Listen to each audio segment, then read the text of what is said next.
Okay जी, अस्सलाम वालेकुम। So today's topic is about how bacterial agents cause diarrhea. So इस video को specially मैंने डिज़ाइन किया है to cover the minors for second year and instead of microbiology lectures for the seniors, ठीक है, because I think इसमें इतनी ज़्यादा डिटेल नहीं है। मैंने इसे पैथोलॉजी ज़्यादा डिटेल की है, बाकी सारा कुछ समराइज्ड फॉर्म में, ताकि हमारा जो माइनर पोर्शन है वो कवर हो जाए।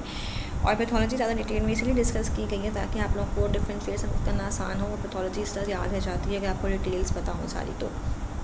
तो स्टार्ट करते हैं। फर्स्ट ऑफ ऑल हमारे पास जो बैक्टीरिया की फॉर्म्स हैं ना, वो कौन कौन से बैक्टीरिया हम लोगों ने डिस्कस करने हैं इस वीडियो में, दैट आर ई कोलाई, ठीक है, फिर हमारे पास साल्मोनेला, शिगेला, और उसके बाद कैम्पाइलोबैक्टर एंटेरोकोलाइटस, उसके बाद Vibrio cholera and pseudomembranous colitis, mycobacterial infections. ठीक हो गया जी। पहले स्टार्ट करते हैं ई कोलाई। तो ई कोलाई बैक्टीरिया, सबसे पहले कुछ प्रॉपर्टीज़ याद करनी है इसकी आप लोगों ने, दैट इज़ ये ग्राम नेगेटिव होता है एंड फीकल ओरल रूट से ट्रांसमिट होता है। ठीक हो गया। उसके बाद हमारे पास कुछ स्ट्रेन्स होती हैं इसकी, that is first of all is enterotoxigenic, फिर enteropathogenic, haemorrhagic, invasive and aggregative. सबकी थोड़ी थोड़ी पैथोलॉजी याद कर लेते हैं। सबसे पहले है एंटीरोटॉक्सिजेनिक, नाम बता रहा है टॉक्सी, यानी कि ये हमारे पास जो बैक्टीरिया है ये हमारे पास ह्यूमन में टॉक्सिन्स रिलीज़ करता है। उन टॉक्सिन्स को कहते हैं एंटीरोटॉक्सिन्स। और ये टॉक्सिन्स क्या करते हैं, पहले तो ये हमारे पास होते हैं heat labile and heat stable. फिर ये कुछ प्रोटीन्स को एक्टिवेट करते हैं जो कि CAMP के प्रोडक्शन को बढ़ा देती हैं। और आपको पता है कि CAMP जब प्रोडक्शन बढ़ जाती है उससे कुछ हमारे पास चैनल्स होते हैं वो ओपन ही रह जाते हैं, जिससे वाटर की सिक्रीशन और इलेक्ट्रोलाइट्स की सिक्रीशन जो होती है वो हमारे पास ज़्यादा हो जाती है, जिसकी वजह से वाटरी डायरिया आ जाता है। और इसे हम कहते हैं ट्रेवरस डायरिया। बेसिकली जो मेजरली ट्रेवरस डायरिया का वर्ड होता है ना, वो इसके लिए यूज़ होता है, लेकिन क्योंकि मीडियम रोबिन्स यूजली लोग यूज़ करते हैं, उस पर लिखा हुआ है यही वाला वर्ड फॉर कैम्पाइलोबैक्टर, तो आप देख कंपैरिजन कर सकते हैं। वहाँ पर नेक्स्ट लाइन ये भी लिखी हुई है कि मेजरली जो होता है ना वो इसके लिए होता है ट्रेवरस डायरिया, लेकिन समटाइम्स हम कुछ अदर स्ट्रेन्स भी है तो बैक्टीरिया भी हैं जिनको हम ट्रेवरस डायरिया कंसीडर कर सकते हैं। सेकंड है पैथोजेनिक। तो पैथोजेनिक में क्या होता है कि बैक्टीरिया, हमारे पास ये बैक्टीरिया बना हुआ है, ये हमारे पास क्या करता है कि ये ल्यूमिन है, ये हमारे पास जो इंटेस्टाइनल बॉर्डर है इसके ऊपर अधीर कर जाता है, अटैच हो जाता है। और अटैच होने के बाद क्या करता है कि जो इसकी माइक्रोविलाई है ना, ठीक है, माइक्रोविलाई को क्या करता है इफेस, यानी कि इसका लॉस, डैमेजिंग करेगा जो भी करेगा, बट यहाँ पे माइक्रोविलाइज होते हैं ना, ख़त्म हो जाते हैं। जब माइक्रोविलाई नहीं होंगे तो ऑफकोर्स एब्जॉर्प्शन नहीं होगी, और जब किसी चीज़ की एब्जॉर्प्शन नहीं हो रही मतलब सिक्रेशन एलिमिनेशन हो रही है, तो इस वजह से यहाँ पे है वो प्रोफ्यूज वाटरी डायरिया। ठीक है, क्योंकि डैमेज कोई नहीं हो रहा है यहाँ पे, सिर्फ वो क्या कर रहा है माइक्रोविलाई डैमेज हो रहे हैं एज़ कम्पेयर टू, इस वजह से ब्लडी डायरिया नहीं आ रहा। ठीक हो गया। और सेकंड बात ये है आपने याद करना है, यहाँ पे क्रैम्प्स भी पड़ते हैं। यहाँ पे क्रैम्पिंग नहीं होती है, बट यहाँ पे इसको याद रखें, पी से pathogenic and p for pain, यानी कि पेन क्रैम्पिंग्स हो रही हैं, पड़ रही हैं। तीसरी बात हमारे पास है हेमरेज। तो यानी कि अब यहाँ पे हेमरेज होना है, कोई टॉक्सिन ऐसा आएगा जिसने हेमरेज कॉज करना है। तो यहाँ पे क्या होता है, हमारे पास होते हैं शिगा टॉक्सिन, ये बैक्टीरिया होते हैं रिलीज़ करते हैं। ये शिगा टॉक्सिन्स क्या करते हैं, ये टॉक्सिन्स आ गए, ये इन्वेड करते हैं और डैमेज करते हैं, और डैमेजिंग के रिजल्ट में हमारे पास ब्लडी डायरिया होता है। और ब्लडी डायरिया के साथ ही याद रखना है हेमोलिटिक यूरेमिक सिंड्रोम। और ऑफकोर्स कोई ब्लडी डायरिया, कोई ब्लड अगर रिलीज़ हो रहा है तो उसकी वजह से पेन तो ऑफकोर्स होगी, भाई नेचुरल सी चीज़ है। ठीक है, डायरिया, पेन और हेमोलिटिक यूरेमिक सिंड्रोम। ठीक है, टॉक्सिन रिलीज़ हो गया। इस टॉक्सिन ने क्या किया, इंटेस्टाइनल एंडोथेलियल सेल्स को डैमेज किया, और इससे हमारे पास प्रोटीन सिंथेसिस जो होती है, जिससे सेल बेसिकली सेल डेथ होती है।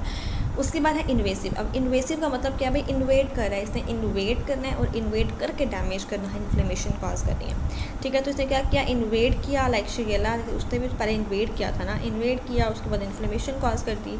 और इसमें हमारे पास क्या होता है, डिजेंट्री लाइक सिम्टम्स होते हैं और एब्डोमिनल पेन होती है। लाइक इसमें हमारे पास ब्लडी डायरिया का वर्ड आपने यूज़ नहीं करना, डिसेंट्री लाइक सिम्टम्स होते हैं। लास्ट है एग्रीगेटिव। एग्रीगेटिव का मतलब क्या है कि एग्रीगेशन मतलब जो कुछ ऊपर हो रहा है ना सब कुछ डाल देना है। मतलब ऊपर में भी तो क्या डिस्कस किया, या तो कोई बैक्टीरिया हमारे पास टॉक्सिन रिलीज़ कर रहा है या वो अधीर कर रहा है। तो ये मतलब क्या है कि ये अधीर भी कर रहा है और ये टॉक्सिन्स भी रिलीज़ करता है, अधीर भी कर जाता है, साथ में टॉक्सिन भी रिलीज़ करता है। ठीक हो गया। और इससे हमारे पास क्या होता है कि जो अब क्लिनिकल फीचर होंगे वो भी सबके एग्रीगेटिव ही आ रहे होंगे। Persistent watery diarrhoea, sometime blood और म्यूकस भी ऐड हो जाते हैं, यानी कि हम वाटरी डायरिया भी आ रहा है, ब्लड और म्यूकस भी आ रहा है। These were the strains. जो हमारे पास पैथोलॉजी सारी हुई है, हमारे पास क्लिनिकल फीचर्स पड़े हुए हैं। ठीक है, if you want to take the picture you can also take the picture. मैं सब कुछ रिमूव कर दूँ, ठीक है, ताकि आप लोग इसकी जो है वो तस्वीर ले सकें। आई होप ले ली होगी, वीडियो स्टॉप करके ले लीजिएगा। ठीक हो गया। नेक्स्ट हमारे पास जो है दैट इज़ साल्मोनेला। इसकी आपने कुछ बातें वही सेम याद रखनी है, ग्राम नेगेटिव होता है, फीकल ओरल ट्रांसमिशन से ही होता है। ओके, अब इसकी एक दो बातें और भी हैं। सबसे पहले ये मोटाइल है, ग्राम नेगेटिव है, फीकल ओरल ट्रांसमिशन से होता है। और इस बैक्टीरिया का ना बहुत लार्ज इनोकुलम चाहिए, इनके बहुत लार्ज नंबर ऑफ ऑर्गेनिज्म जब बॉडी में एंटर होते हैं तभी डिजीज़ होगी। थोड़े मोड़े होंगे तो उससे हमारे पास डिजीज़ नहीं होती। अब यही हमारे पास कि हमने इंडस्ट्री कोई खाना वाना खा लिया, कोई ख़राब था तो वो अंदर चला गया, उसके बाद वो स्टमक से जो है वो किसी तरह बच के निकल गया और आ गया स्मॉल इंटेस्टाइन में।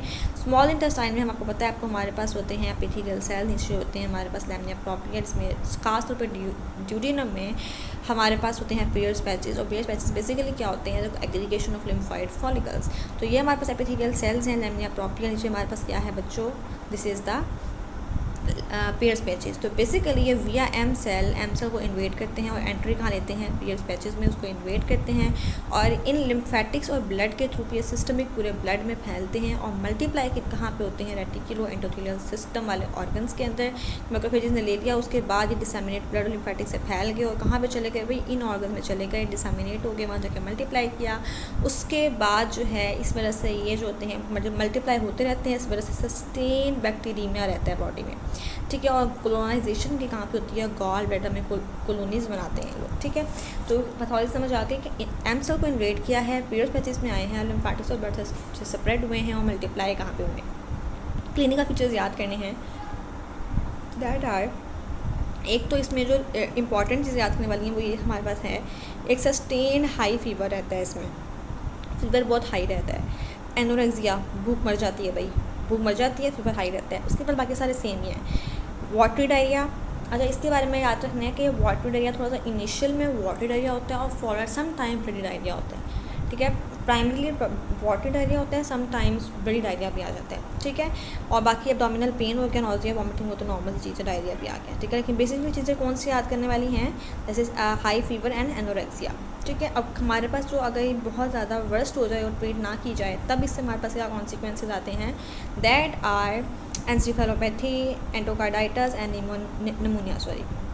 नमूनिया, एंसेफेलोपैथी एंड एंडोकार्डाइटिस, ठीक है, होगी कॉम्प्लिकेशंस। अब नेक्स्ट हमारे पास आ जाता है शिगेला, जिसमें हमारे पास वही प्रॉपर्टीज़ हैं, ग्राम नेगेटिव है, फीकल ओरल रूट से ट्रांसमिट होता है। दो चीज़ें डिफरेंट हैं, एक तो ये नॉन मोटाइल है, दूसरा ये हमारे पास वेरी लो इन्फेक्शियस रूट का मतलब ये है कि थोड़े से ऑर्गेनिज्म भी आएंगे तो काम तमाम हो जाएगा बॉडी का, ठीक है। यहाँ पे ज़्यादा ऑर्गेनिज्म चाहिए, यहाँ पे थोड़े से ऑर्गेनिज्म भी चाहिए, काफ़ी हो जाएंगे। ये मोटाइल है, ये नॉन मोटाइल है। यही बात है कि हमने खाना खाया, कोई ख़राब बना, वो अंदर चला गया, स्टमक से इस तरह बच के वो निकल गया, चला गया कोलोन में, लार्ज इंटेस्टाइन में, वहाँ जाके दोबारा इसने एम सेल को ही इन्वेट किया और इन्वेट करके वो यहाँ पे आ गया। अब इसने वहाँ पे आ गया था ये मैक्रोफेजेस में और लिम्फेटिक्स के थ्रू फैला था। यहाँ पे क्या होता है कि एम सेल को इन्वेट करता है, उसके बाद ये epithelial cell, adjacent epithelial cells में बेसोलेटरल साइड से जो होता है वो फैलता है और डैमेज कॉज करता है, कि enters epithelial cells from the basolateral side, वहाँ सेल टू सेल ये सेपरेट होता है, उसके बाद वहाँ पर डिस्ट्रक्शन कॉज करता है, टिश्यू डैमेज कॉज करता है, ठीक है। ये हो गया, इससे हमारे पास होता है वाटर डायरिया। लेकिन इसका कुछ जो स्पीशीज़ होती हैं वो क्या करती हैं, वो शिगा टॉक्सिन रिलीज़ करती हैं। और शिगा टॉक्सिन जैसे हमने इकोलाई में डिस्कस किया, शिगा टॉक्सिन क्या होती हैं, ऑफ कोर्स ब्लड के डैमेज कॉज करती हैं और उससे सेल की डेथ होती है। तो इससे हमारे पास वर्ड लिखा हुआ है, इसमें हमारे पास नोजिया वॉमिटिंग होती है ना, ये नहीं होती, बिकॉज ये रॉबिन्स ने बहुत क्लियर लिखा हुआ है कि nausea and vomiting are not notable.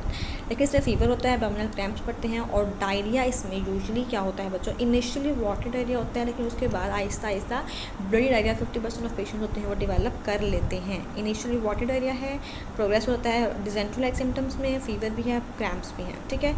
और इसका ट्रीटमेंट और याद रखना है, दैट इज़ एंटीबायोटिक्स जो हैं ये शॉर्टन करती हैं। अब हमें यहाँ तक समझ आ रहा है कि भाई हम पागल अगर हमें समझना है कि बैक्टीरिया डिजीज़ कॉज कर रहा है तो हम उसे एंटीबायोटिक ही देंगे ना ताकि डिजीज़ ख़त्म हो जाए।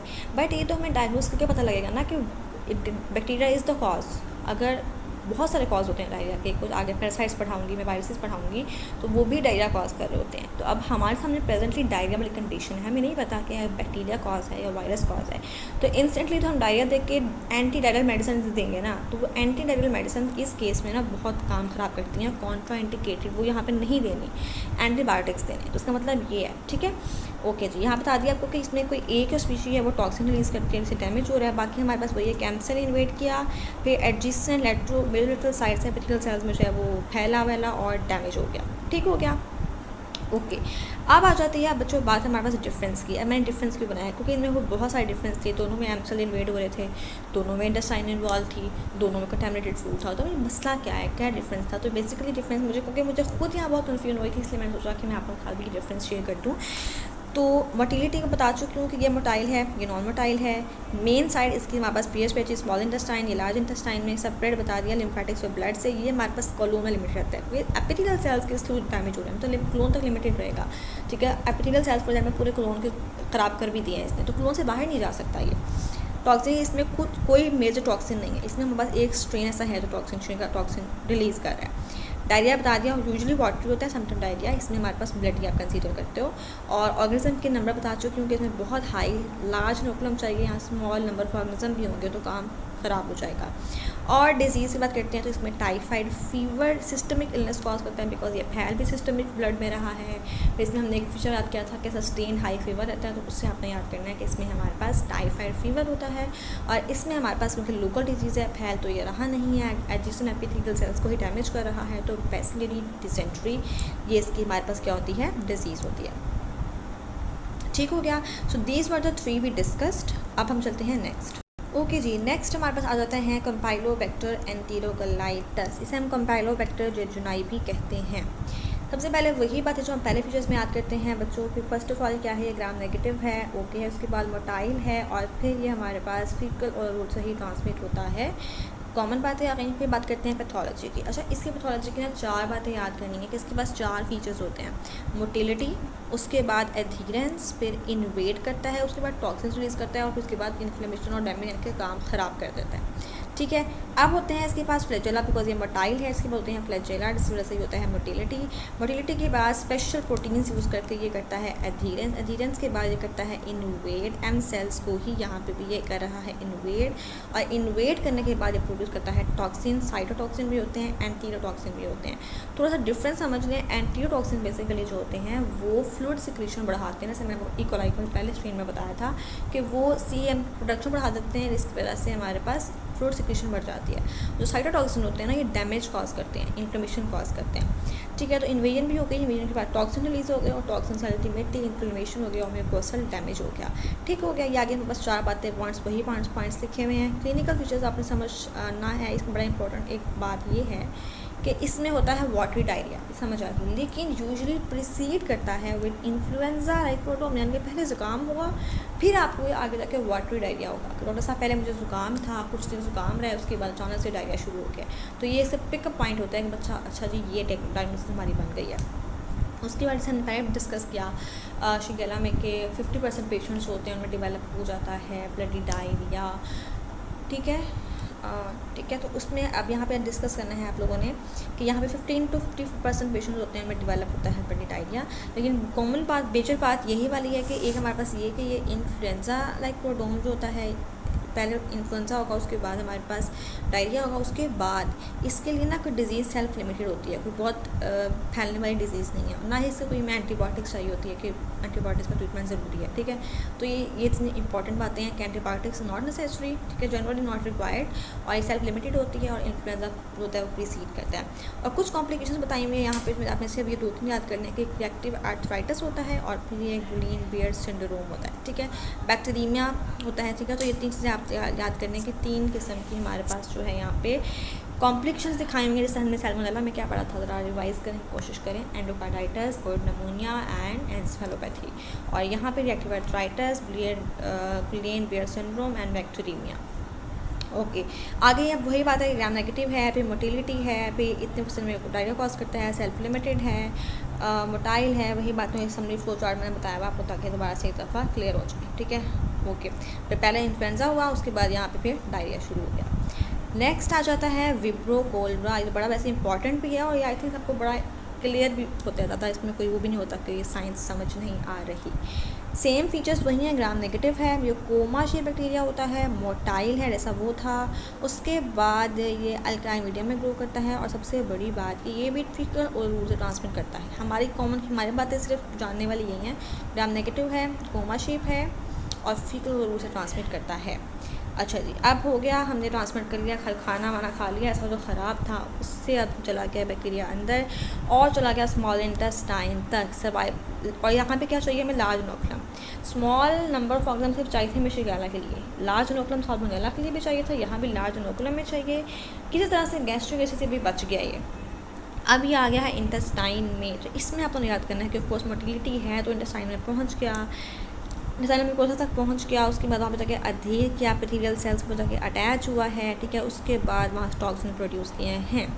अब जो इसने टॉक्सिन प्रोड्यूस करना है वो होता है कोलेरा टॉक्सिन, और कोलेरा टॉक्सिन जो होते हैं उसका एक्शन याद करना है कि उसमें हमारे पास 5 बी सब यूनिट होते हैं, 5 नंबर में होते हैं, 1 2 3 4 5, ठीक है, 1 2 3 4 5 बी सब यूनिट होते हैं और एक ए सब यूनिट होता है। जो 5 बी सब यूनिट होते हैं ना, ये अटैच होते हैं, किसके साथ बाइंड होते हैं, GM1 गैंग्लियोसाइड रिसेप्टर्स के साथ, ठीक हो गया। और ये हमारे पास करते हैं एंडोसाइटोस होते हैं, रिसेप्टर पे किया अटैच, एंडोसाइटोस हुए। फिर ये बच्चों एक्टिवेट करते हैं ए सब यूनिट को, और ए सब यूनिट जो होता है क्या करता है, राइबोसाइलेट करता है एक जी ऐसे प्रोटीन को, प्रोटीन एक्टिवेट हो गई। उस प्रोटीन के एक्टिवेशन से क्या होता है कि CAMP की प्रोडक्शन बढ़ती है। CAMP प्रोडक्शन होता है वो CFTR, cystic fibrosis transmembrane receptors शायद कहते हैं, मुझे कंफर्म याद नहीं है, ठीक है। वो रिसेप्टर जब ओपन हो जाते हैं तो उससे क्लोराइड की और वाटर की सिक्रीशन बढ़ जाती है, जिससे अल्टीमेटली हमारे पास मेसी वाटरी डायरिया होता है, ठीक है। ये तो हो गया हमारे पास प्रोटीन एक्टिवेट हो गई, फिर CMP बढ़ गया, फिर चैनल्स ओपन हो गए, फिर सिक्रीशन बढ़ गई और सारा वाटर डायरिया हमारे पास आ गया। लेकिन जो इसमें हमारे पास क्लिनिक फीचर है ये बड़े इंपॉर्टेंट है। अब ये वाहिद डिजीज़ है, इसमें इतना लॉस पानी का हो जाता है, हर जगह पानी का लॉस हो रहा होता है। एक तो हो गया हमारे पास मोस्ट केसेस जो होते हैं वो एसिम्प्टोमेटिक होते हैं। सवेयर अगर बहुत सवेयर होती है तो उसमें हमारे पास क्या होता है कि एक तो प्रोफ्यूज़ वाटरी डायरिया है, वॉमिटिंग है, डिहाइड्रेशन है, हाइपोटेंशन यानी कि वॉमिटिंग भी हो रही है, पानी बॉडी का कम हो गया है, ब्लड प्रेशर गिर गया है, इलेक्ट्रोलाइट का इम्बैलेंस हो गया, ऑफकोर्स हर जगह से वॉमिटिंग भी हो रही है, डायरिया भी चल रहा है, तो आपके इलेक्ट्रोलाइट का इम्बैलेंस हो जाता है। और शॉक में ऑफकोर्स आप ब्लड प्रेशर गिर जाएगा, ब्लड कम हो जाएगा बॉडी का, तो शॉक में चला जाता है बंदा और अल्टीमेटली इसे डेथ भी हो जाती है। तो इसमें आप सारे फीचर्स लिखेंगे, diarrhoea, vomiting, dehydration, hypotension, electrolyte का इम्बैलेंस, ऑल सच स्टफ, ठीक है। और कॉम्प्लिकेशन भी यही है कि सीवियर डिहाइड्रेशन बॉडी की हो जाएगी, इलेक्ट्रोलाइट बहुत इम्बैलेंस हो जाता है, शॉक में जाता है और अल्टीमेटली डेथ भी हो जाती है अगर अनट्रीटेड रहे। बाकी पॉइंट्स हमारे पास बच्चों वही वाले हैं। ग्राम नेगेटिव हो गया, टोला टॉक्सिन आता है, उसके बाद ये सब यूनिट क्या करता है, फिर मैसिव डायरिया कॉज करता है, ठीक है। और कोई ऐसी खास बात नहीं लिखी हुई इसमें। और यहाँ पे वही लिखा हुआ है कि इसका मोर्टेलिटी रेट होता है कि कितने लोग इससे फोत हो जाते हैं। तो ये हमारे पास विदाउट ट्रीटमेंट अगर ट्रीट ना किया जाए तो फिर इतना पानी इसमें ख़त्म हो जाता है बॉडी का, कितनी मोर्टेलिटी रेट इसकी है, ठीक हो गया। अब हमारे पास जो नेक्स्ट है दैट इज सीटोमेम्ब्रेनस कोलाइटिस। अच्छा जी, अब ये बड़ा इंपॉर्टेंट है, ये वाहिद बैक्टीरिया है जो वाहिद कॉज है डायरिया की, जो इस वजह से होती है कि ज़्यादा एंटीबायोटिक्स हम खाते हैं, किसी भी तरह की एंटीबायोटिक हो सकती है। ज़्यादा एंटीबायोटिक खाने की वजह से हमारे कोलोन के जो माइक्रोबायोटा होते हैं, जो कि नेचुरल हमें जो फ़ायदा दे रहे होते हैं ऑर्गेनिज्म, उन माइक्रो ऑर्गेनिजम्स की डेथ हो जाती है। उस डेथ के रिज़ल्ट में इन माइक्रो ऑर्गेनिज्म की कॉलोनीज़ बढ़ती हैं, उनकी प्रोलिफरेशन होती है और फिर ये क्या करते हैं, ये डैमेज कॉज करते हैं। ये थी समरी। सबसे पहले हमने पर जितने पढ़े हैं ऊपर सारे ग्राम नेगेटिव थे, दिस इज़ द ओनली मैं हाईलाइट करूँ ग्राम पॉजिटिव, ठीक हो गया। एनारोबिक होता है, उसके बाद ये फीकल, रूट सबका सेम ही है, ठीक हो गया। एंटीबायोटिक्स जो कि नॉर्मल एंटीबायोटिक्स हमें बहुत ज़्यादा खाएंगे जिसने हमारे नॉर्मल कोलोन बैक्टीरिया को डिस्टर्ब कर दिया, ठीक है। जब वो ख़त्म हो गए तो अब ये क्या करते हैं कि ये बैक्टीरिया जो है ये ओवर ग्रो कर जाएगा, वहाँ पे वो ख़त्म हो गया तो ये ओवर ग्रो कर जाएगा। इसने हमारे पास 2 टॉक्सिन प्रोड्यूस किए, ए और बी, ठीक है। ये टॉक्सिन जो होते हैं ग्लाइकोसाइड, ऑफकोर्स टॉक्सिन ने क्या करना है, ग्लाइकोसाइलेट करना है, उससे हमारे पास क्या होनी है, ग्लाइकोसाइलेट करते हैं इन प्रोटीन्स को, ठीक हो गया। इसके अल्टीमेटली क्या रिज़ल्ट होता है, यानी कि देखो उसको फॉस्फोरेट करके क्या किया, अच्छा ये टॉक्सिन जो होते हैं वो टॉक्सिन रिलीज़ किया, जिसके रिजल्ट पे हमारे पास अल्टीमेटली टॉक्सिन क्या करते हैं। सबसे पहले हमारे पास जो साइटोस्केलेटन होता है ना, हमारा जो ऊपर साइटोस्केलेटन है उसको कर देते हैं डिस्टर्ब। जो एपिथेलियल साइटोस्केलेटन होता है वो डिस्टर्ब हो जाता है, जो आपस में जो टाइट जंक्शंस लगे हुए होते हैं वो ख़त्म हो जाते हैं, वो लॉस हो जाते हैं, साइटोकाइंस रिलीज़ होते हैं और एपोप्टोसिस हो जाती है।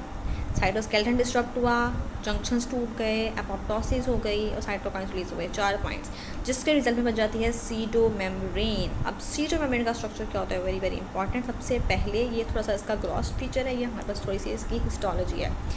पहले हमारे पास क्या होता है कि ये ऊपर जो येलो वाली लेयर है ये एडहेरेंट लेयर बन जाती है किसकी, इन्फ्लेमेटरी सेल्स की और नेक्रोटिक सेलुलर डेब्रिस की। यानी कि इन्फ्लेमेटरी सेल्स होते हैं और सेलुलर डेब्रिस होता है, ये ऊपर हमारे पास एक लेयर बना देते हैं। नीचे लैमिनिया प्रोप्रिया में क्या होता है कि आपको न्यूट्रोफिल के इनफिल्ट्रेट्स होते हैं नज़र आते हैं, और फिर कैपिलरीज जो होती हैं उनमें आपको फिब्रिन थ्रोम्बिन नज़र आता है कि थ्रोम्बिन बने हुए होते हैं, क्लॉट्स बने हुए होते हैं। ठीक है, इनफिल्ट्रेट नज़र आ गया, कैपिलरीज में फिब्रिन नज़र आ गया और ये एडहेरेंट लेयर आ गई। ठीक है, अच्छा, इसके 2 डायग्नोस्टिक टेस्ट होते हैं, वेरी इंपॉर्टेंट। एक होता है positive nucleic acid amplification test and एक पॉजिटिव स्टूल टेस्ट, जो कि बेसिकली ऑफ कोर्स यहाँ पे ये स्टूल टेस्ट होता है, ये टॉक्सिन को डिटेक्ट करता है। ठीक है, और ये हमारे पास ये हाई सेंसिटिव है, स्पेसिफिक है इन टॉक्सिन जीन्स के लिए, ऑफ कोर्स जीन्स तक पहुँच जाएगा ये। इसमें हमारे पास बच्चों क्या होता है, इसमें भी हमारे पास वाटरी डायरिया है, एब्डोमिनल पेन, नोजिया। इसमें एक चीज़ बड़ी इंपॉर्टेंट है, वो है हमारे पास ल्यूकोसाइटोसिस। फीवर भी है, क्रैम्पिंग भी है, वाटरी डायरिया भी है, लेकिन ल्यूकोसाइटोसिस वेरी इंपॉर्टेंट, जो एक मेजर फीचर इसका जो इसको मिक्स नहीं होने देता।